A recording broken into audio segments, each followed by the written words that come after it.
Hello friend, स्वागत है आप सभी का आपके यूट्यूब चैनल साइंस संग्राम में। तो फिर हम आज लेकर के आ गए आपके लिए बहुत ही इंपॉर्टेंट क्लास और बहुत ही इंपॉर्टेंट चैप्टर। जैसा कि आपने स्क्रीन पे अभी देख रहा है कि ये उसने कहा था चैप्टर जो हिंदी क्लास 12th की है, हिंदी 100 मार्क्स क्लास 12th का सेकंड चैप्टर।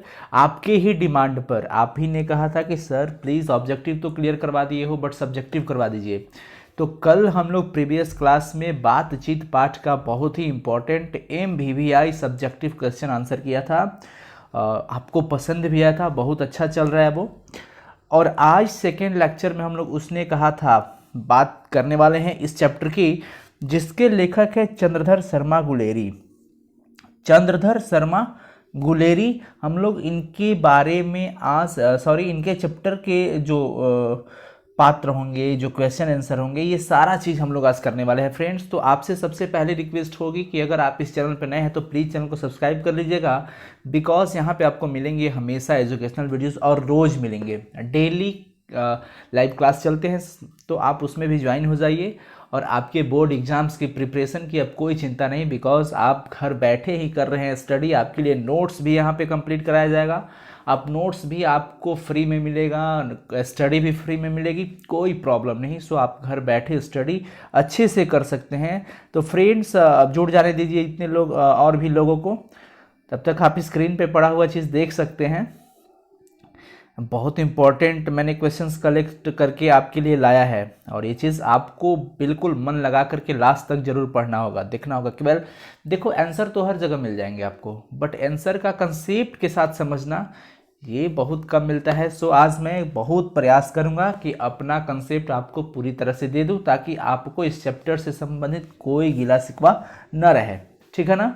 तो चलिए जुड़ जाइए जितने लोग हैं, और मैं बीच बीच में प्रश्न भी पूछूंगा कल की तरह, ठीक है ना, बताइएगा। और सबसे बड़ी बात कि मैं कल आपको HW दिया था, वो बातचीत कहानी वाली क्वेश्चन आंसर की लिखने के लिए। तो कितने लोग वो HW कंप्लीट किए हैं, सो प्लीज़ अभी लाइव चैट में कमेंट करके बताएंगे।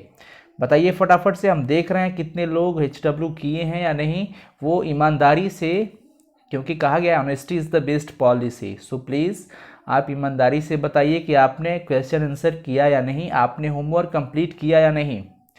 बहुत सारे बच्चे ने ग्रुप में अपना वो होमवर्क करके भेजा था, बट यहाँ पे आप बताइए कि आप लोग कौन कौन ऐसे हैं जो ग्रुप में भी नहीं हैं और यहाँ पे होमवर्क किए हैं या नहीं। जल्दी फटाफट से बताएंगे, मैं इंतज़ार कर रहा हूँ, देख रहा हूँ आपका कि आप क्या आंसर दे रहे हैं। फटाफट से बताइए, फटाफट, जल्दी जल्दी। हाँ जी।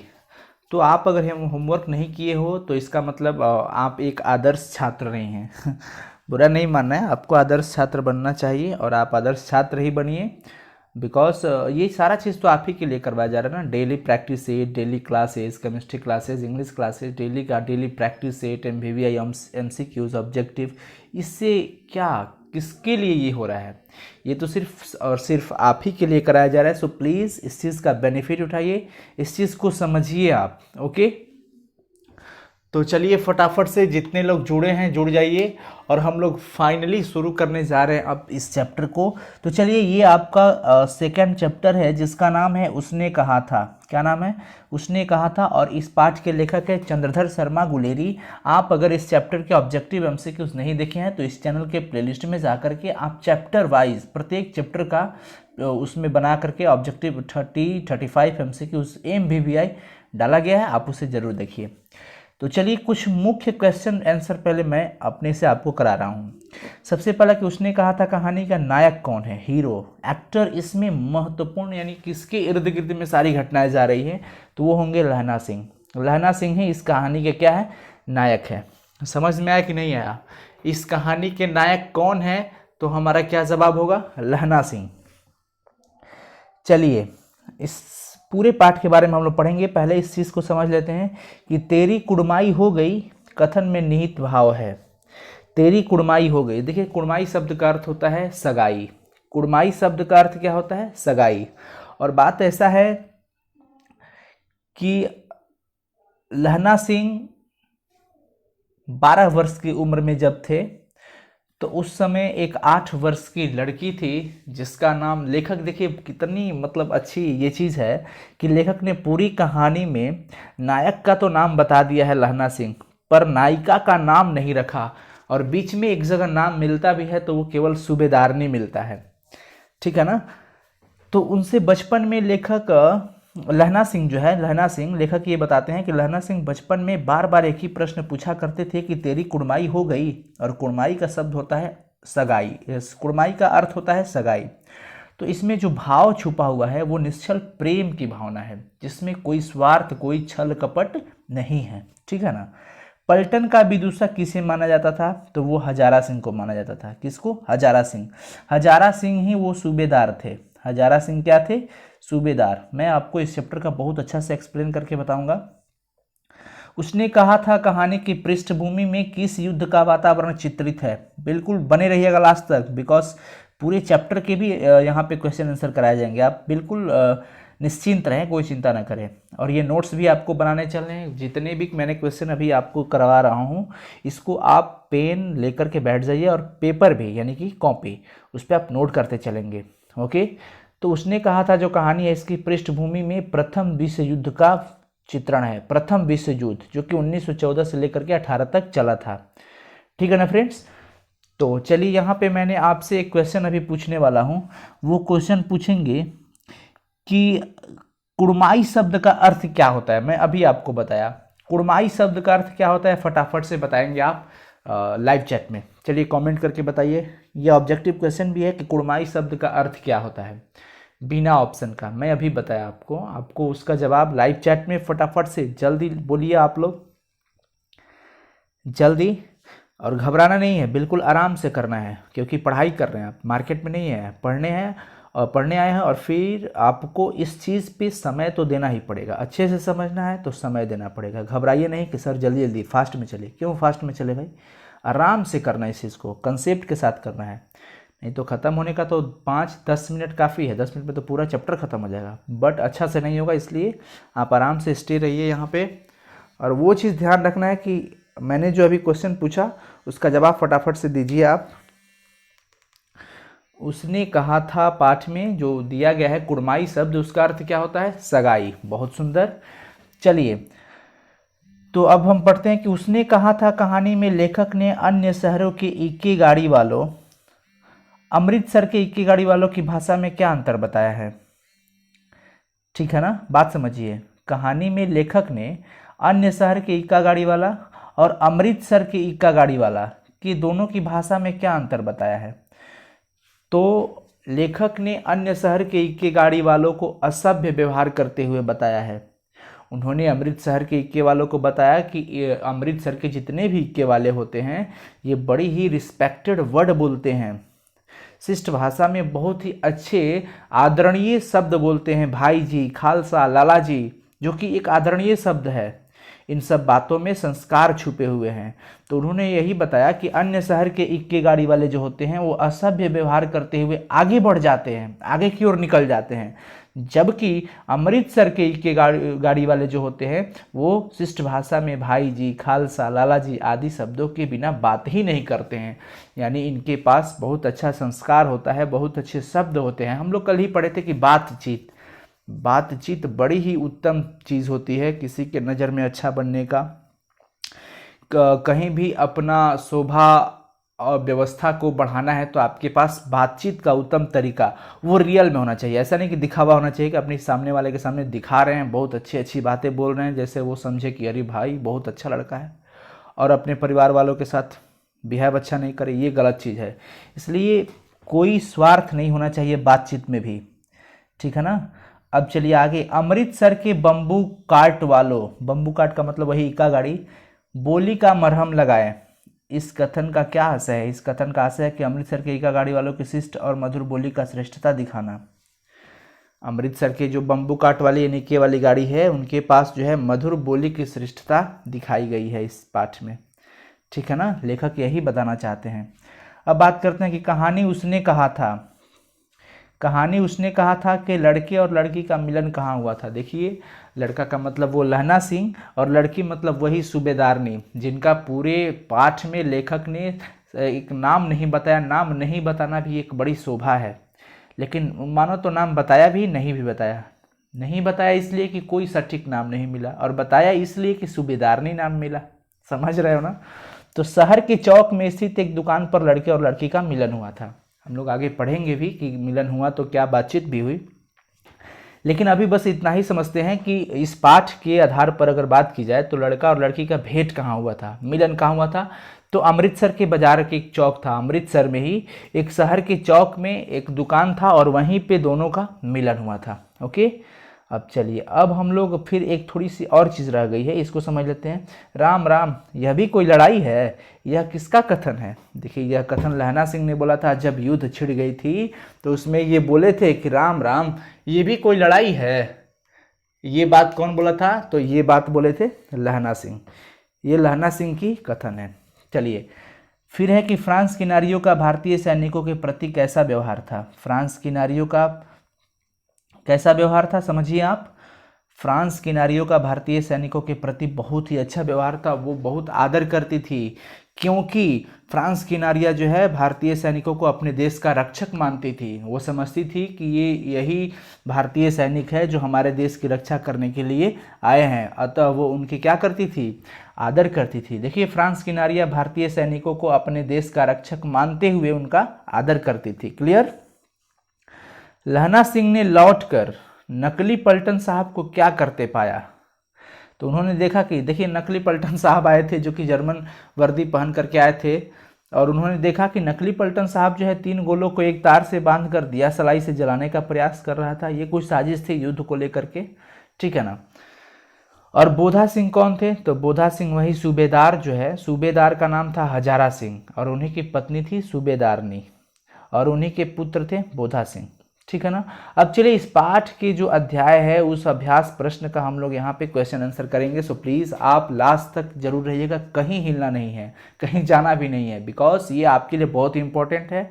आपको पता ना चाहिए कि हिंदी अब 100 मार्क्स की हो गई। जैसे आपके लिए फिजिक्स, केमिस्ट्री, मैथ, इंग्लिश और भी सारे कई चैप्टर्स होते हैं, आर्ट्स स्ट्रीम के लिए अलग, कॉमर्स स्ट्रीम के लिए अलग, साइंस स्ट्रीम के लिए अलग।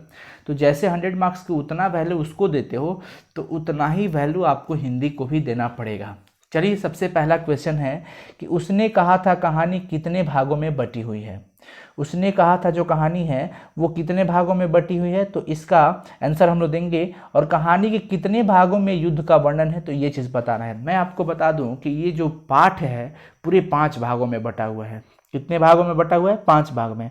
और इसमें जो पहला और 5वां भाग छोड़ दीजिए, फर्स्ट एंड लास्ट छोड़ दीजिए, तो बचा दूसरा, तीसरा और चौथा। और इन तीनों भाग में युद्ध का ही दृश्य का वर्णन किया गया है। याद रखेंगे, पहला और 5वां छोड़कर दूसरा, तीसरा, चौथा जो बचा, इसमें क्या है कि इन 3 भागों में युद्ध के दृश्य का चित्रण किया गया है, युद्ध का वर्णन किया गया है। यानी फाइनली हम कहेंगे कि उसने कहा था जो पाठ है, इस कहानी को 5 भागों में बांटा गया है। देखिए, अपने शब्दों में उत्तर, क्योंकि आप एग्जाम देने जब जाओगे तो वहाँ पे सबसे ऊपर क्वेश्चन पेपर के ऊपर लिखा रहेगा परीक्षार्थियों के लिए आवश्यक निर्देश। निर्देश नंबर 1 में रहता है कि परीक्षार्थी यथासंभव अपने शब्दों में ही उत्तर दे। इसलिए आप अपने शब्दों का इस्तेमाल करें, और मैंने अपने शब्द में ही आंसर लिख रखा है, तो ये चीज़ आपके लिए बेनिफिट है, बहुत ही इंपॉर्टेंट है। चलिए, तो उसने कहा था जो कहानी है उसको 5 भागों में बांटा गया है। इस पूरी कहानी के 3 भागों में युद्ध का वर्णन है। क्वेश्चन पूछा कितने भागों में बटी हुई है, तो आंसर हुआ 5 भागों में। अब बोल रहे कितने भागों में युद्ध का वर्णन है, तो 3 भागों में है। कौन कौन सा? दूसरे, तीसरे तथा चौथे भाग में युद्ध का दृश्य है। पहला और 5वां भाग में युद्ध का वर्णन नहीं है, उसमें प्रेम की वर्णन की गई है। चलिए, फिर अगला क्वेश्चन है, क्वेश्चन नंबर 2, कहानी के मुख्य पात्रों की एक सूची तैयार करें। देखिए, कहानी में तो वैसे बहुत सारे पात्र होते हैं, बहुत सारे पात्र हैं, लेकिन मुख्य, जैसे अब फिल्मों के देख लीजिए, बहुत सारे जो फिल्म आते हैं, जितने भी फिल्म आए हैं उसमें बहुत सारे किरदार होते हैं, बहुत सारे पात्र होते हैं, लेकिन मेन नज़र जो होता है, मुख्य कौन होते हैं उसमें, तो आपको पता है 3 इलेक्ट्रॉन, प्रोटॉन, न्यूट्रॉन जैसे परमाणु के अंदर मुख्यतः माने जाते हैं। उसी प्रकार से फिल्मों के अंदर हीरो, हीरोइन और विलेन, ये 3 चीज़ों को, 3 लोगों को बहुत इंपॉर्टेंट माना जाता है। उसी तरह इस कहानी के मुख्य पात्रों की सूची तैयार करना है। तो वैसे तो कहानी में कई पात्र है, देखिए मैंने लिख रहा है ये चीज़, और ये बिल्कुल गलत नहीं होगा। आप आंसर लिख के आइएगा एग्जाम में तो किसी की औकात नहीं जो आंसर काटे, ठीक है ना। तो ये बहुत अच्छी चीज़ है। वैसे तो कहानी में कई पात्र है, परंतु जो मुख्य पात्र है उनकी सूची निम्नलिखित है। नीचे, निम्नलिखित का मतलब होता है नीचे लिखा हुआ है। जो लहना सिंह थे, सूबेदार, सूबेदारनी, बोधा सिंह, अतर सिंह, महासिंह, वजीरा सिंह आदि। तो ये लोग तो सिपाही थे, लेकिन लहना सिंह सूबेदार, देखिए सूबेदार जो थे वो हजारा सिंह नाम था, सूबेदार का नाम था हजारा सिंह, और सूबेदारनी हजारा सिंह की पत्नी थी। ऐसा नहीं लग रहा है कि सूबेदार से सूबेदारनी, यानी इनकी पत्नी थी सूबेदारनी, और इन दोनों के ही लड़के थे बोधा सिंह, और इस सूबेदारनी के मामा थे अत्तर सिंह। बात समझ में आया ना। अब मैं आपको यहाँ पे एक चीज़ बता देता हूँ कि 12 वर्ष की उम्र में थे लहना सिंह और 8 वर्ष की उम्र में थी वो लड़की, ठीक ना। तो इन लोगों को अमृतसर के एक चौराहे पे मुलाकात हुई थी। तो मुलाकात में कुछ बातचीत हुई थी, संवाद हुआ था, और उन संवाद को मैं आगे तुरंत अभी बताने वाला हूँ, जिसमें बार बार ये पता चला जैसे ही मुलाकात होने के बाद वो लोग अपना पता पूछते हैं कि तुम कहाँ रहती हो, तो मैं यहाँ पे रहती हूँ, दिस दैट होता है। वो दिस दैट भी अभी क्लियर होने वाला है, इसलिए सर धैर्य बना करके रखे, वो चीज़ मिलेगा आपको। तो लड़की बताती है कि मैं तो अपने मामा के यहाँ रहती हूँ, और तुम? तो मैं भी यहीं पे रहता हूँ, मैं भी अपने मामा के पास ही रहता हूँ। देखिए दोनों अपने अपने मामा के पास ही आए हैं। वहाँ से इन लोगों की प्रेम कहानी शुरू हो जाती है, और वहाँ से वो पूछता है, लहना सिंह बार बार पूछता है कि भाई तुम बताओ, ऐसा है कि तुम्हारी सगाई हो गई है क्या? तो लड़की कई बार शर्मा करके निकल जाती है, धत कह के निकल जाती है। तो ये चीज़ हम लोग पढ़ने वाले हैं इसमें, है ना। तो एक चीज़ समझिए कि वही थी सूबेदारनी जिससे लहना सिंह प्रेम करते थे। लहना सिंह जिससे प्रेम करते थे वही क्या थी? सूबेदारनी थी, जिसकी सूबेदार के साथ शादी हुई थी। तो ये चीज़ आपको ये मेंशन रखना है माइंड में। चलिए क्वेश्चन नंबर 3 है कि लहना सिंह का परिचय अपने शब्दों में दे। बिल्कुल हम लोग देंगे अपने शब्दों में परिचय। लहना सिंह का परिचय देना है भाई, बहुत अच्छी बात है। और देखिए ये चीज़ मैंने पैराग्राफ कर करके अलग अलग उनकी बातों को कलेक्ट किया कि लहना सिंह एक वीर सिपाही थे, बिल्कुल सही बात है। वो जमादार के पद पे थे, जमादार मतलब सिपाही होता है। और आपको पता है कि उनकी मृत्यु जो हुई थी वो वजीरा सिंह के गोद में हुई थी। किसके? वजीरा सिंह के गोद में हुई थी। और लहना सिंह कहाँ रहते थे? मांझे गांव में। कहाँ पे रहते थे? मांझे गांव में। याद रखिएगा, एक चीज़ बता रहा हूँ कि लहना सिंह जो रहते थे वो मांझे में रहते थे। कहाँ पे रहते थे? मांझे में, याद रखना है, ठीक है ना।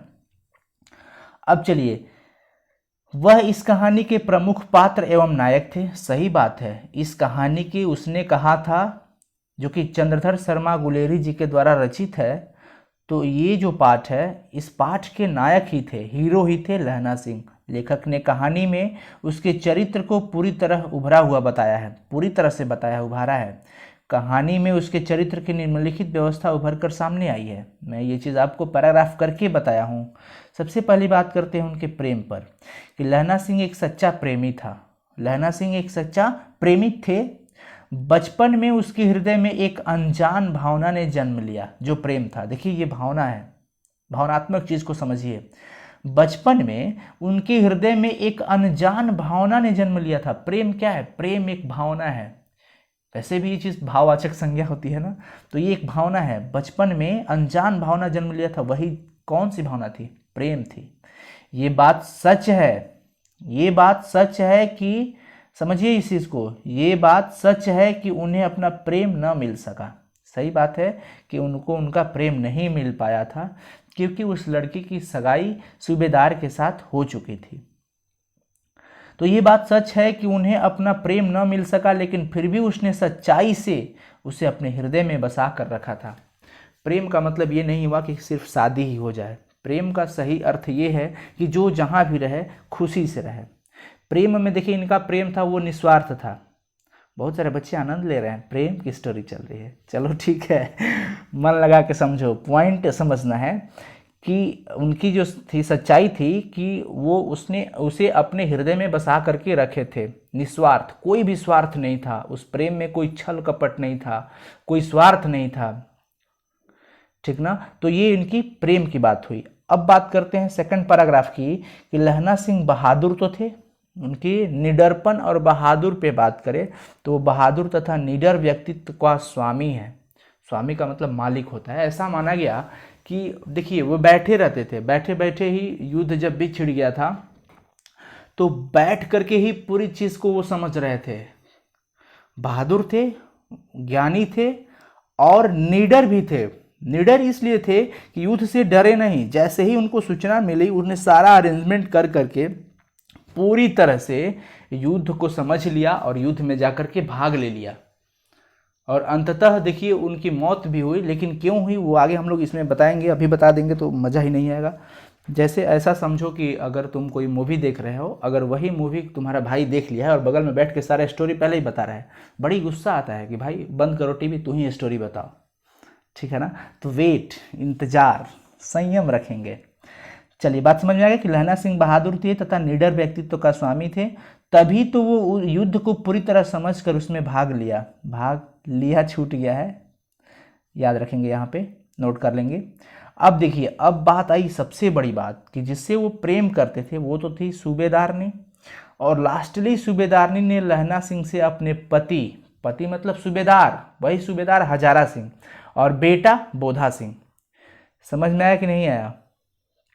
बोलिए, समझ में आ रहा है कि नहीं? फटाफट से अभी कमेंट करो, तब हम आगे बढ़ेंगे। अभी लाइव चैट में बताइए आप कि समझ में आया कि नहीं आपको।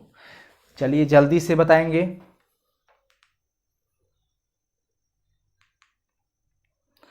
हाँ जी, जल्दी जल्दी बताइए, आपको समझ में आ रहा है कि नहीं स्टोरी अच्छे से। चलिए अब हम लोग बात करते हैं, आगे की तरफ चलते हैं।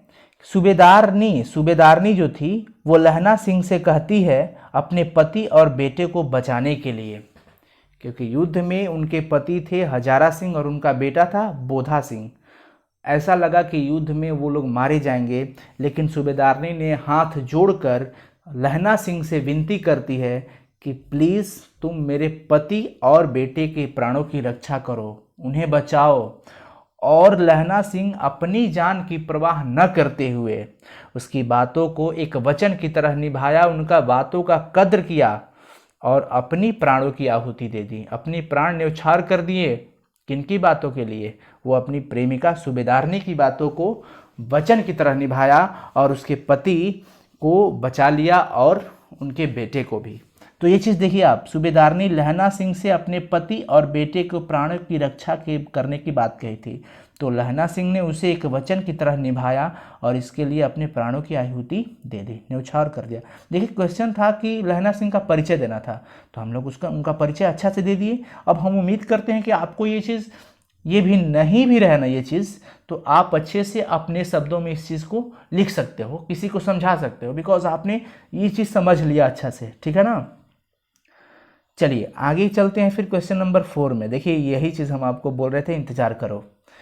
पाठ से लहना और सूबेदारनी के संवादों को एकत्रित करें। लहना सिंह प्रेमी है, सूबेदारनी प्रेमिका है इनकी, और इनके संवादों को, संवाद का अर्थ होता है बातचीत, कन्वर्सेशन बोलते हैं इंग्लिश में। तो इनके जो पाठ में, बड़ी ये थोड़ा सा लंबा पाठ है, मैंने इसे देखा, और इस पाठ का उनके बीच जो बातचीत हुई है उसका मुख्य पॉइंट मैंने आपको निकाल करके दे दिया। देखिए तो बचपन का संवाद क्या है। बचपन में कुछ बातें हुई थी। तेरा घर कहाँ है? लड़की जवाब देती है मगरे में। पहले जी लहना साहब जी पूछते हैं, देखिएगा मैं वहाँ पे आपको निशान लगा रहा हूँ, ये पूछते हैं, बचपन का संवाद है, और पूछते हैं लहना सिंह कि तेरा घर कहाँ है? तो ये लोग मिले कहाँ थे? अमृतसर के शहर में, चौक बाजार में, वहाँ दुकानदार थे और वही दुकानदार भी देख रहा था सारा चीज़। दुकान के पास ये लोग मिले थे। तो इन्होंने पूछा, लहना सिंह ने पूछा कि तेरा घर कहाँ है? तो लड़की जवाब देती है कि मगरे में, यानी मगरे एक गाँव है, मगरे एक गांव है। तो पूछेगा सूबेदारनी का गांव कहाँ है? मगरे। और फिर पूछती है वो कि और तेरा कहाँ है? तो वो बताते हैं लहना सिंह की मांझे में। मैंने अभी भी कुछ देर पहले आपको बताया कि लहना सिंह का गांव कहाँ था? माझे। तो वो फिर पूछते हैं लहना सिंह कि मेरा घर तो माझे में है, यहाँ कहाँ रहती है? तो वो बोलती है कि अतर सिंह की बैठक में, वे मेरे मामा होते हैं। मतलब अतर सिंह लड़की के मामा थे। तो फिर लहना सिंह बताते हैं कि मैं भी तो मामा के यहाँ ही रहता हूँ, उनका घर गुरु बाजार में है, अमृतसर के शहर में गुरु बाजार है, वहीं पे बोल रहे हैं कि मैं भी तो मामा के यहाँ ही रहता हूँ। और मेरे मामा का जो घर है वो गुरु बाजार में है। यानी फाइनली लहना सिंह पूछते हैं कि तेरा घर कहाँ है, तो लड़की बताती है कि मेरा घर मगरे में है। और तुम्हारा कहाँ है, तो बताते हैं कि मेरा घर मांझे में है। तो फिर पूछते हैं लहना सिंह कि तुम यहाँ कहाँ रहती हो, तो बोलती हैं मेरे मामा रहते हैं यहाँ पे अतर सिंह, उन्हीं के पास, उन्हीं की देखभाल में मैं रहती हूँ। फिर वो भी बोलते हैं लहना सिंह कि मैं भी तो यहाँ मामा के यहाँ ही रहता हूँ, और मेरे मामा जो हैं वो उनका घर है गुरु बाजार में। इतने में दुकानदार देखिए इसके पास डॉट डॉट है दुकानदार ये सारा चीज़ देख रहा है, सुन रहा है। फिर लड़के ने मुस्कुरा कर पूछा, लड़के मतलब कि लहना सिंह ने पूछा कि तेरी कुड़माई हो गई, यानी कि तेरी सगाई हो गई। इस पर लड़की कुछ आंख चढ़ाकर धत कहकर दौड़ गई। मतलब लड़की शर्मा गई और शर्मा कर दौड़ के निकल पड़ी। आपने ये चीज़ मूवी में भी देखा होगा, स्टोरी आपने देखा होगा फिल्मों में, तो अक्सर ऐसी चीज़ होती है ना। चलो अब आगे देखो कुछ संवाद कि सूबेदार के घर का संवाद क्या था। सूबेदार यानी सूबेदार कौन थे, हजारा सिंह। कौन थे, हजारा सिंह। आप लोग बताते भी चलो, कमेंट लाइव चैट में चुप नहीं रहो, स्टोरी देखो भी, सुनो भी, और मैं जो क्वेश्चन पूछ रहा हूँ उसका जवाब भी दो, ठीक है ना। तो देखो अब सूबेदार के घर का संवाद क्या हुआ था कि सूबेदार के घर ये गए थे लहना सिंह, तो फिर पूछे मुझे पहचाना नहीं, तेरी कुड़माई हो गई। तो बोलती है कि सूबेदारनी जो है थी बोलती है कि मैं तो तुम्हें आते ही पहचान गई। तो तेरी कुड़माई हो गई यानी तेरी सगाई हो गई, धत कल ही हो गई। मतलब कल सगाई हो चुकी थी। सूबेदारनी जो थी वो तो बाद में सूबेदारनी बनी थी, सगाई हो चुकी थी सूबेदार हजारा सिंह के साथ। समझ में आया ना। अब देखिए इसके बाद क्वेश्चन जो है वो बहुत ही इंपॉर्टेंट है, बहुत ही इंपॉर्टेंट है। सो प्लीज़ लास्ट तक जरूर रहना इस क्लास में, इस क्लास को छोड़ना नहीं है। तब तक मैं आपसे एक क्वेश्चन पूछ रहा हूँ कि अमृतसर में लहना सिंह के कौन रहते थे। अमृतसर में लहना सिंह के कौन रहते थे, भाई रहते थे कि मित्र रहते थे कि मामा रहते थे कि चाचा रहते थे। आप जल्दी लाइव चैट में कमेंट करके बताओ कि अमृतसर में लहना सिंह के कौन रहते थे, भाई रहते थे कि मित्र रहते थे कि मामा रहते थे कि चाचा रहते थे। फटाफट से बताएंगे आप, मैं इंतजार कर रहा हूँ आपके उत्तर का। चलिए फटाफट आप बताइए कि लहना सिंह के अमृतसर में कौन रहते थे, जल्दी बोलिए जल्दी। I am waiting for your answer. चलिए कमेंट करो, मैं देख रहा हूँ कितने लोग कमेंट नहीं करे, करो जल्दी।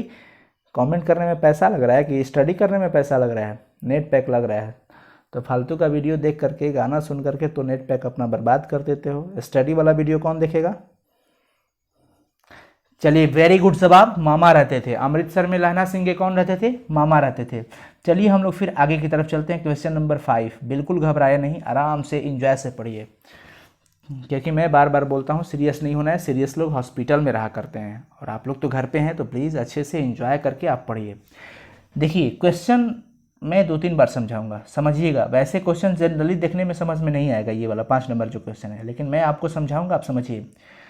कल देखते नहीं ये रेशम से गढ़ा हुआ सालू, कल देखते नहीं ये रेशम से गढ़ा हुआ सालू, वह सुनते ही लहना की क्या प्रतिक्रिया हुई। क्वेश्चन ये था कि मैंने अभी आपको ये चीज़ दिखाया, चलिए फिर से देख लीजिए कि सूबेदार के जब घर गए थे, यानी हजारा सिंह के जब घर गए थे, वो कौन कौन गए थे, लहना सिंह। तो सूबेदारनी जो थी उनसे पूछे कि तेरी कुड़माई हो गई, तो बोले थे कि धत कल ही हो गई, कल ही हो गई। तो फिर मैं आपको देखो अपने शब्दों में नहीं बता रहा हूँ, समझिएगा, मैं समझाने का प्रयास कर रहा हूँ। वो बोली कि धत कल ही हो गई है सगाई, देखते नहीं कि ये रेशम से गढ़ा हुआ सालू, यानी सगाई के बाद वो सालू का मतलब हो गया चादर। साल जो होता है ना, वो लाल रंग का जो होता है, रेशम से गढ़ा हुआ, वही चादर ओढ़ी हुई थी, ओढ़ करके बैठी थी, वही दिखा रही है कि सगाई तो कल ही हो गई। कल कब हुई, कल। देखते नहीं ये रेशम से गढ़ा हुआ साली, दिखाई नहीं दे रहा है कि मैं ये जो चादर ओढ़ी हूँ वो तो रेशम का है और लाल रंग का भी है। वह सुनते ही लहना की क्या प्रतिक्रिया हुई। अब बताओ मैं क्या बताऊं, खैर कोई बात नहीं, ये तो समझने की चीज़ है। बताओ कि लहना सिंह उससे प्यार करते थे, प्रेम करते थे, और उनसे पूछे, उनके मन में अभी तक ऐसा चीज़ था कि उनकी सगाई नहीं हुई होगी, लेकिन उसने जैसे बताया कि कल ही मेरी सगाई हो गई, देखो मैं ये चादर ओढ़ करके बैठी हूँ, लहना सिंह तो भैया बड़ी गुस्सा हो गए, बड़ी गुस्सा हो गए, एकदम समझो कि अब गुस्सा उनके मतलब कि एकदम चोटी पर था। तो ये बात सुनते ही लहना को काफ़ी गुस्सा आया, और गुस्सा आया वो तो अब घर निकला। घर जाने के रास्ते में इतना हल्ला मचा दिया, किसी लड़के को नाली में ढकेल दिया, एक खोमचे वाला था उसका खोमची इधर उधर बिखेर दिया पैर से मार करके। खोमचा वाला जो खांची होता है ना, जिसको हम लोग अपने गाँवों में बोलते हैं छबनी बोलते हैं, ठीक ना, वो बना रहा था तो उसका बिखेर दिया। एक कुत्ता को पत्थर मार दिया लहना सिंह गुस्से में। एक सब्जी वाला आ रहा था दूध लेकर के, उसका दूध उड़ेल दिया, गिरा दिया। एक पूजा पाठ करने वाली औरत आ रही थी, उससे औरत में टक्कर मार दिया, है ना। तो ये चीज़ तब जाकर के वो घर पहुंचा। यानी इस बात पर उसकी प्रतिक्रिया बड़ी ही ज़बरदस्त हुई। किस बात पर? कि बात यह था कि लड़की बोली थी कि कल देखते नहीं ये रेशम से गढ़ा हुआ सालू, यानी कि सगाई कल ही हो गई, दिखाई नहीं दे रहा है कि मैं ये जो रेशम से गढ़ा हुआ सालू जो चादर ओढ़ करके बैठी हूँ, ये तो सगाई होने के बाद ही लोग पहनते हैं। तो वह सुनते ही लहना सिंह की प्रतिक्रिया बड़ी ज़बरदस्त हुई। देखिए उत्तर मैंने लिख रखा है कि यह बात सुनते ही लहना को काफ़ी गुस्सा आया, और साथ ही साथ वह अपनी सूझ बूझ खो बैठा था, वो होश आवास खो बैठा था। और उस कंडीशन में घर वापस आते समय एक लड़के को नाली में धकेल दिया, एक खोमचे वाले को खोमचे से बिखेर दिया, एक कुत्ते को पत्थर मारा और सब्जी वाले की दूध उड़ेल दिया, एक पूजा पाठ करने वाली औरत से टकरा गया जिसने उसे अंधा भी कह दिया। ऐसे करते करते वो घर पहुंचा। तो ये प्रतिक्रिया हुई। देखिए इसे मैंने अपने शब्दों में लिखा, और मैं उम्मीद करता हूं कि आपको बड़ी अच्छे से समझ में आ रहा होगा, ठीक ना। तो आपको अच्छे से समझ में आया है कि नहीं, आप प्लीज़ कमेंट में लिखते रहिए कैसा चल रहा है आपकी स्टडी। और फिर हम चलते हैं क्वेश्चन नंबर 6 की तरफ। क्वेश्चन नंबर 6 है कि जाड़ा क्या है? जाड़ा क्या है? मौत है और निमोनिया से मरने वालों को मुरब्बे नहीं मिला करते। जाड़ा क्या है? मौत है, और निमोनिया से मरने वाले लोगों को तो मुरब्बा भी नहीं मिला करते हैं। वजीरा सिंह के इस कथन का क्या आशय है? ये बात वजीरा सिंह बोले थे। सिपाही की आवाज़ तो भाई बुलंद होती है। उन्होंने कहा कि जाड़ा क्या है? मौत है, और निमोनिया से मरने वाले को मुरब्बे थोड़ी मिला करते हैं, नहीं मिला करते। तो इस कथन का मतलब क्या है कि जहाँ पे लड़ाई हो रही थी, यानी लड़ाई के मैदान में, युद्ध के मैदान में बड़ी ठंडा था, बहुत ही ठंडा पड़ रहा था, और उस कंडीशन में मानो ऐसी कि वहाँ पे इतना ठंडा था कि ठंडा के कारण लोगों को निमोनिया हो रही थी और लोग मर रहे थे, और मरने के बाद भी वहाँ पे लाश को, मरने वालों को जगह भी नहीं मिल पा रहा था। तो वजीरा सिंह ये कहना चाहते थे, इस कथन का आशय है कि वहाँ युद्ध के मैदान में अत्यधिक ठंडा पड़ रही है, ठंडा पड़ रही है, जिसके कारण ऐसा लगता है कि मानो उसकी जान ही निकल जाएगी। वैसे भी इस स्थिति में इतने लोगों को निमोनिया, देखिए निमोनिया हो रहा है, उन्हें मरने के लिए स्थान भी नहीं मिल रहा है। वजीरा सिंह ये कहना चाहते हैं। समझ में आ गया? चलिए बहुत सुंदर। अब बात करते हैं आगे क्वेश्चन नंबर 7 की। क्वेश्चन नंबर 7 क्या कह रहा है कि कहती है तुम राजा हो, कहती है तुम राजा हो, मेरे मुल्क को बचाने आए हो। वजीरा के इस कथन में किसकी ओर संकेत है? वजीरा कहते हैं कि कहती है कि तुम राजा हो, मेरे मुल्क को बचाने आए हो। इस कथन, ये जो कथन है ये किसकी ओर संकेत करता है? तो ये जो कथन है वो फ्रांस की मेम की ओर संकेत करता है। आपको मैंने शुरू में ही दिखाया कि फ्रांस की जो नारियां थी वो भारतीय सैनिकों का बड़ा ही आदर करती थी, क्योंकि वो अपने देश का रक्षक मानती थी। तो वही फ्रांस की मैम की ओर संकेत किया जा रहा है, वही उसी से वो बोल रहे हैं कि कहती हो कि तुम राजा हो, मेरे मुल्क को बचाने आए हो। तो वही बोली थी फ्रांस की मैम, तो उनकी ओर ये संकेत है, ठीक है ना। क्वेश्चन नंबर 8 की तरफ बात करते हैं कि लहना सिंह के गांव में आया तुर्की मौलवी क्या कहता है। देखिए लहना सिंह के गांव में एक तुर्की मौलवी आया था, और वो कहता है कि भाई जर्मनी वाले तो बड़े ही जानकार लगते हैं, बड़े ही पंडित हैं, वेद पढ़ पढ़ के वो तो गाड़ी चलाना, विमान चलाने की विद्या सब सीख गए हैं। और तो और मंडी में वो बनियों को बहकाता भी था कि जाओ डाक खाने से रुपया निकाल लो, सरकार का राज जाने वाला है, जल्दी से निकाल लो। तो देखिए फाइनली लहना के गांव में आया तुर्की मौलवी कहता था कि जर्मनी वाले बड़े ही पंडित हैं, वेद पढ़ पढ़ करके वे विमान चलाने की विद्या जान गए हैं। मंडी में बनियों को बहकाता था कि डाक खाने से रुपया निकाल लो, सरकार का राज्य जाने वाला है। तो ये भी क्वेश्चन आपका क्लियर हो गया। क्योंकि फ्रेंड्स इस चैप्टर में 13 क्वेश्चन है, तो मैंने 8 क्वेश्चन इसमें कराया और नेक्स्ट का 5 क्वेश्चन, चूँकि क्लास बहुत लंबा हो जाएगा इसलिए कल मैं इस चीज़ को आपको क्लियर कराऊंगा नेक्स्ट क्लास में, ठीक है ना। तो बिल्कुल घबराने की जरूरत नहीं, आज बस इतना ही हम लोग 8 क्वेश्चन ही कंप्लीट करेंगे।